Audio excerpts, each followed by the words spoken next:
Yeah, testa. So what if cloning is basically quantum space-time synthesis, quantum dreaming? And there has been rogue cloning operations, basically bound adding up all these artificial space-time areas, filling them up with operations not from the core of who basically primarily interacts with those genetics, which would be impossible to falsify like a blockchain unless you sealed off a certain aspect of that society from a larger, more accurate view of a blockchain, and then went from there, basically planning, basically. And so we have all these other experiences of these other places, and we're pretty much experiencing that, but we're not doing it consciously. It's like it's a form of like frequency based interaction where we're only seeing the frequencies out of a multiplexed whole pool of frequencies and information that where we have like information slots for in our fractal interface, our mind, that is available for that information, which is kind of like saying it's, it could get kooky if you just make memory slots for a specific event or something like that. The universe is going to automatically fill that in. But it might not be that it's filling it in. It's just that we're looking at an information pool by definition, and so on. But in that sense, it might be that they're not really there. It's just it can be anything can be brought in, or there's a system that you're gonna have like as a blueprint of what you could possibly want to imagine, and then basically the system is kind of like a vector pointed in a certain direction, like a fractal going, and then so on, and you have a certain kind of like coefficient expanse radius based upon the ideals or the angles, and then the universe is radial. It's just gonna whatever angle anyone has is in whatever direction, it's gonna give them that. But for each society in the kind of physically oriented space that they're in, the temporal dimension and the physical equilibrium from the blueprints of the body or the environment, how the variables add up to give us a unique view of our challenge of history and what we're going to develop from that. And it brings up a good idea when we realize all this, and we can then turn the variable in the dial and grow in the directions and the depth that we want by choosing to. People could also mess up then and stop growing and keep making it like cushy, and end up getting basically little to no progress, like their vector kind of like forward motion goes down. But and so then it gives a radial view, but your specific, like what you start as, it's almost as if you start physically, you have a beginning point, and you have to go in relevance to that, kind of like you're building something with a specific kind of symmetrical, momentum forward, and going too far outside that, whatever you get to once you get there is just going to collapse whatever that vector is, meaning it's not a long-term continuity for your consciousness as a kind of frequency-based plane trajectory projection system, information system. Like your grid is, you're a piece of a grid entering through various grids to see the level of efficiency and how to move through grids better. But in that sense, then could also look at it in a way that your perception is basically limited to a specific kind of lean and orientation of what you selectively edit out of your own mind. Kind of leads me back to what I was saying before, that we have a system that's radial like that, but we see an angular vector-based perception of reality, like we're slicing a piece of a pie, or a piece of a pie out of the informational whole pie, if you will, kind of. And from that, you then get the foreground background of our kind of fractal outgrowth and cropping of prime information that rests against an infinite kind of a backdrop or a background of so it would appear to be in this way, but this is why it's a holographic hyperbolic projection or illusion, more so not the hyperbolic yet, although the hyperbolic explains why there's a cascade that seems to go continually inward or outward, but there's a limitation to reality if we're cascading limitlessly, then it means something's kind of wrong, like the two angles that, you know, show up on your HUD to show where your craft is going, if I can say that, they're skewered to a point. So you're basically, if they're like that, you're traveling on a path, and if it looks straight according to that, it means you're spiraling through the air and you don't know it, because your relevancy system is off. So if you're looking at a reality system that's fractal based and you're like that, and it just expands outward into these kind of meaningless continuous lateral expansions without actually getting to that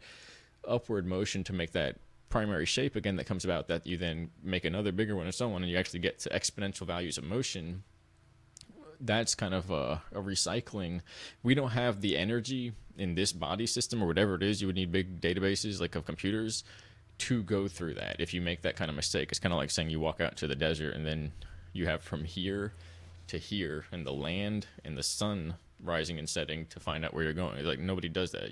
They're gonna dehydrate physically, and so mentally going through that as our meaning for life and so on is part of what's happened here. We got our systems skewered, but that informational background is not actually the lack of information. It's not darkness.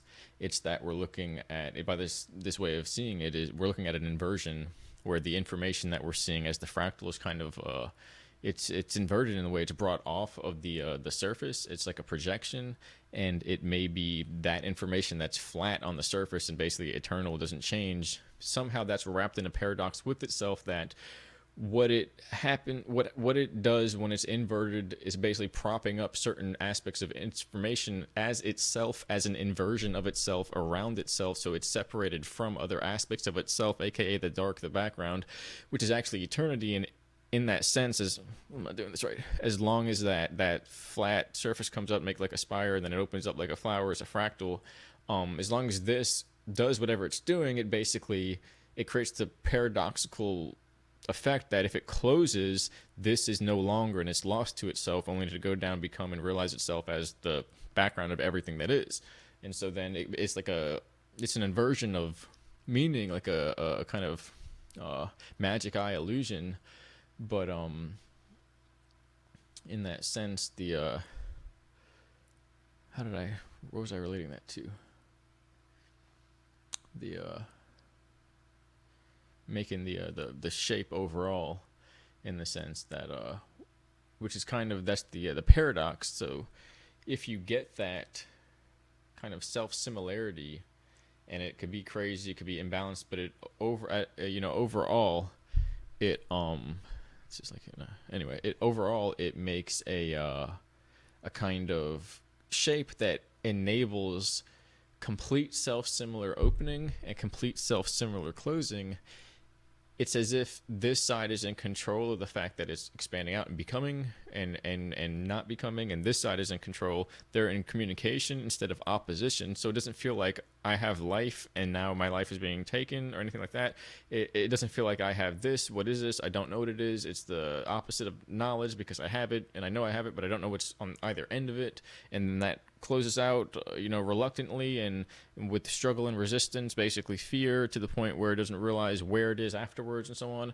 It's as if we're opening our flowers in different shapes and different angles, because somebody probably cut off the capacity for either end of it to know itself. And so it's like the one hand doesn't know what the other hand is doing, and if they're opening and shutting, it's kind of like a peekaboo game where you don't know when you're coming back or where you're going or how you got here. And then developing the ability to communicate basically between the hemispheres of what we're doing here, the concentration and the creativity or artistic kind of interpretation or enjoyment capacity of our brains, like the calculation or computational linear processing, and the creative information feeling-based processing. When those two are imbalanced, those are like the dials that are used to map out the dimensional complexity, the angles, the amount of, which is the fractal, I think the number of fractal sides, I can't remember how you're supposed to say that, of it, and then like the depth of it. As if you're looking at some of these online geometry fractal generators, or there used to be a real cool one. Holy, that's a big B. There used to be a cool one. It got like disappeared because it was you understand how geometry works and space-time fits together when you mess with the program. And it was free and everything. It was interesting. I should have like downloaded the app and just kept it. I mean, now it's gone forever. It's on the computer though, but and so then, and there might be versions now that are pretty cool. But you enter in the sides, the amount of iterations, like this basically you're looking at like a box, okay? You're looking at the height, length, height, width. With a fractal, you're looking at the iterations, the number of sides, and maybe the contrasts in and out, or basically the height, the depth, the width of a fractal algorithm is an equation. And so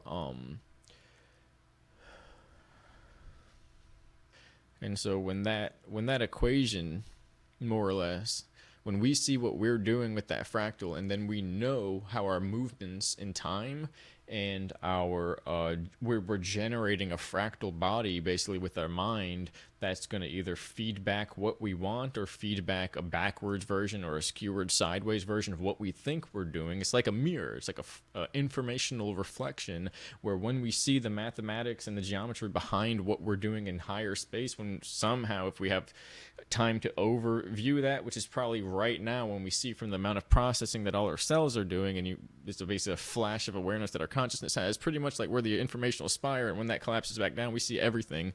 And in that flash of a split moment of seeing everything, it basically lasts for forever, to the degree where it's an interesting concept, kind of like the bubbles that effervescently fizz out of the fluid go up to create a foam on top, which is like an inverse bubble session, and then such a layer in the atmosphere in that sense is absorbing, and they're all going up.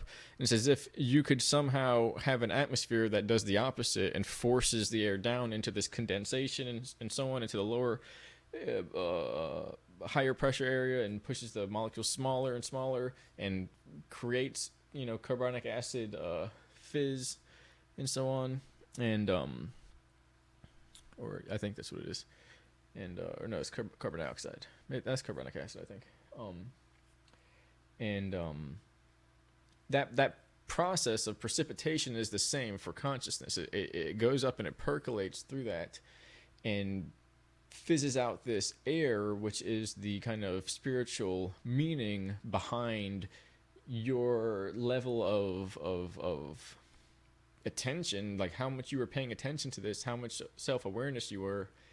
And I don't believe it stops in the sense. I think every bubble that's formed that ever asks the question why and wants to know, eventually that why goes through this insane journey of chemical pressure and releasing the pressure and mixing, and basically a fizz effect occurs, a sonoluminescent of, just like fizz in a thing, of a sonoluminescence of awareness, self-awareness, that comes out of that fluid that is now lighter than that fluid, which is basically, there's like an endless sea of it. There's an ocean's worth of the ability for life to make this fluid, or this occurrence to happen. A cymatic wave comes through the glass.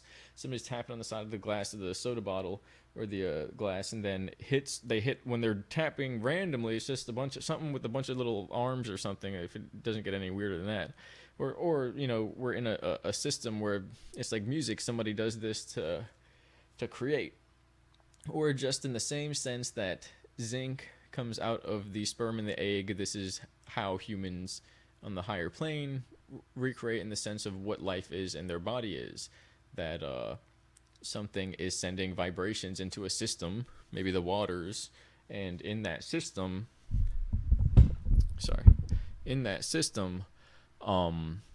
those energy waves come in at just the right point, and they create the potential opening of that fractal from those quadrants that each don't know what the other is doing until they become to like a complementary self-awareness. But it's really that they know, and then they know less, and then they know again, and everything. It's not that they don't know. That's like somebody cut the veil basically and messed up the ability to see what's happening across the way, because the membrane is there so that there can be communication.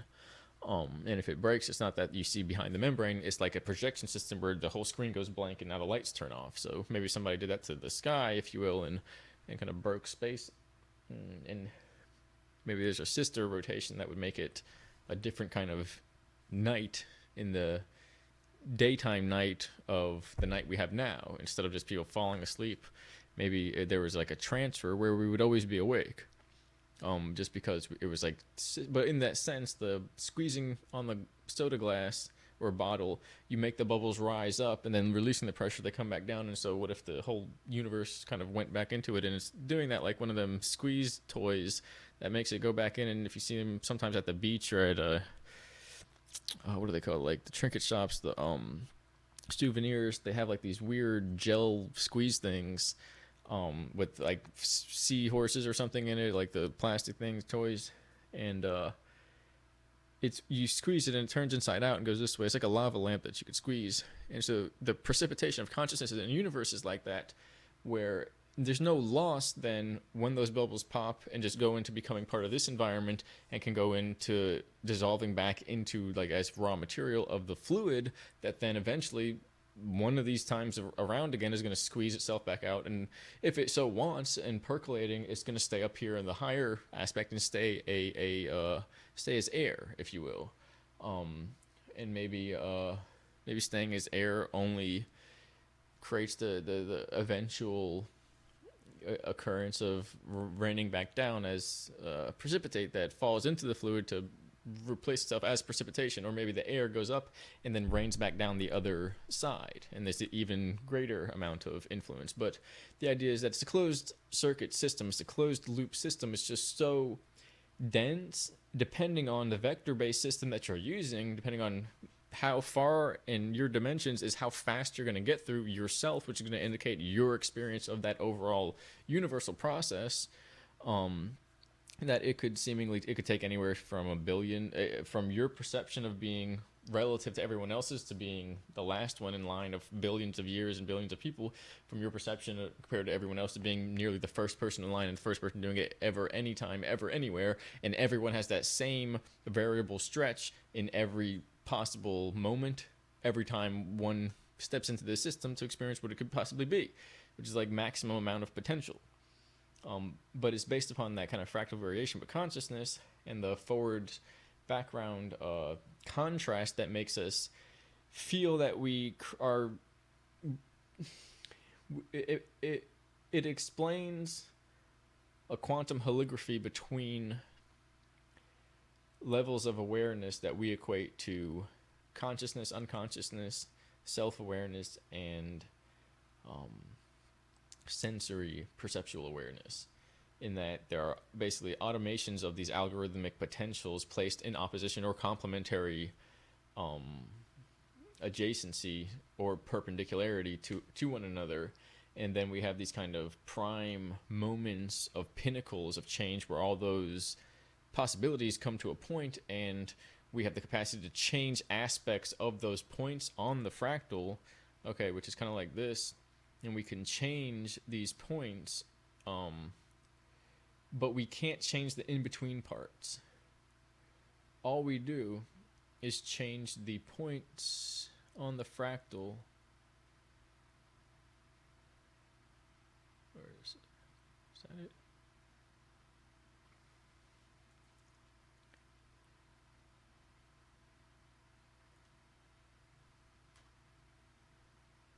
All we do is change the points on the fractal. Like you could change this, or technically there's thousands of millions of points you could change. But then there's thousands of millions of square miles, feet, cubic centimeters of perception, and the filler of events and times of time in between the moments of measurements of those times, those moments of self-awareness, those moments where there are slots within your memory that changes can occur because you have the possibility of action or interaction basically programmed into your mind as if you know it's possible. You hold that potential for bridging the gap of this kind of cosmic, biological, technical, mental, sub-apparatus, substrata, the substrate, like the liquid of whatever this is in between moments of those fractal pinnacles and fractal points of awareness. and say to go from here to here, you would have to generate as much power that you did in the entirety of your life, that you went, and I'm just going to bridge across this gap of impossible for me to know that over on here on this side, there's basically a mirror version of me doing something similar in a world that's even, I can't even imagine what kind of world that is if I'm literally, over here and wherever we're supposed to be in that fractal milky spiral, if you will. Milky Way is like a turmeric coffee, if you will, way. And that the information, if you mirrored yourself, you could imagine these places here. But to the actual experience of being over there, it would be like incapacitating to imagine it. But it'll also be like a dream. It would be just like a dream, which could be, their dreams are pretty interesting. They can be pretty crazy, but that's, life is crazy. So for anything in life to be like, but this part of life is really like life when it is what it is when it is. Well, and so is that part, and then all the other parts, and that's the point. That's what life is. It's like that. Again, that doesn't mean people can do whatever they want, but we shouldn't be so narrow-minded to think that they have the power to control reality by doing what they want. Well, you can also do what you want right in their faces, but not right in their faces. But you can do what you want in response to that, and that can't be changed. And so because it comes from something that can't be calculated. Because if you could calculate that and be like, don't do this then because that's what you want, and therefore that's what the self-awareness in you wants, and this blah blah blah, and then you could be like, yeah, and now you can control somebody. But the actual source of what one wants when one is not wanting and desire and so on, just liberation of mind, it's incalculable. That's the whole point. It's basically everything that a system wouldn't want one to want. And so it's the point of like, or couldn't conceive. And so it would have to blanket ban everybody, if you will. And then at that point, it's just obvious what it's doing. And so everything kind of narrows, it balances itself, the organic and the technological, or the mental and the cognitive and the artistic and interpretive. But they have to be given the capacity. The pendulum kind of has to swing in that way to get to there, and then it's got so much energy, it has to get to here for that energy to go out, and we're just like, no, don't let it get that way. And it's never going to stop until it gets to that point, and then it just narrows itself down and gets to where it's supposed to be. It's never going to get stuck on the sides, though. That's the other aspect. It's impossible. You can hold it from going forward, but it can't ever get stuck out here on the side from going, or out further, if you will, or I guess going back. It can never be stopped from going back to center after it has what it has. I don't know. It's like you can hold it back, but you can't stop it from going through you, if you will. It's I don't know. It's weird. It's a weird, abstract conceptual system. That's literally the vector behind the potentials of a fractalic movement, algorithmic interaction of a pendulum that moves dependent on how much you want it to move in continuation of where it's supposed to go. Your projected motion of where it could be dependent on how much you do or don't, and basically involve yourself with that process with your focus and attention as it's already happening anyway, meaning you could accidentally step into pushing it further or holding it back depending on how you're feeling with your own energy, which means the thing could just go crazy.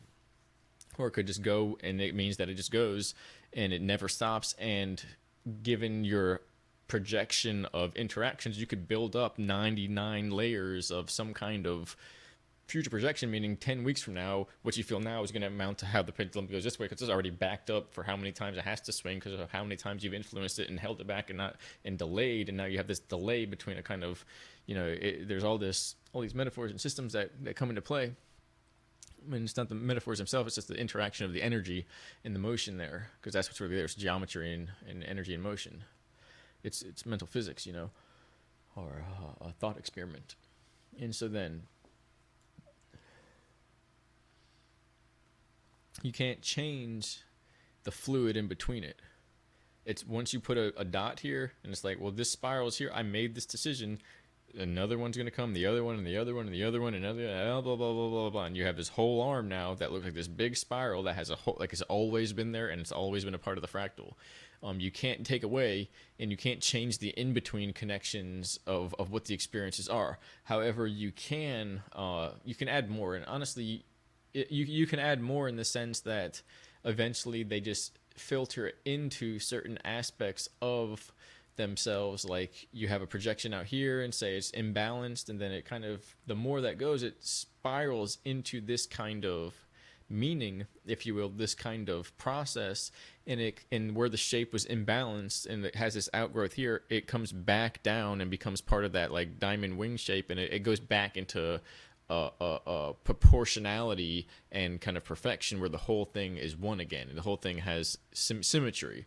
And again, these are, this, if reality was contained through vortex points and they went forever, if you will, into a 0 point kind of memorization, historical or space-time record twist until it becomes one anchor of information, it might look something like that, but not with the the variables in a kind of crazy shape. And so what I was saying before is where you have cloning, and we were kind of revolving around, every race is revolving around a variation of an original series of blueprints, and no race in particular is the penultimate pie chart or slice of the pie of the whole pie chart of biological or biotech systems, and in that sense, or biotech dreaming genetic projection systems. And so in that sense, what each version is revolving around, as if they vary somewhat to one another,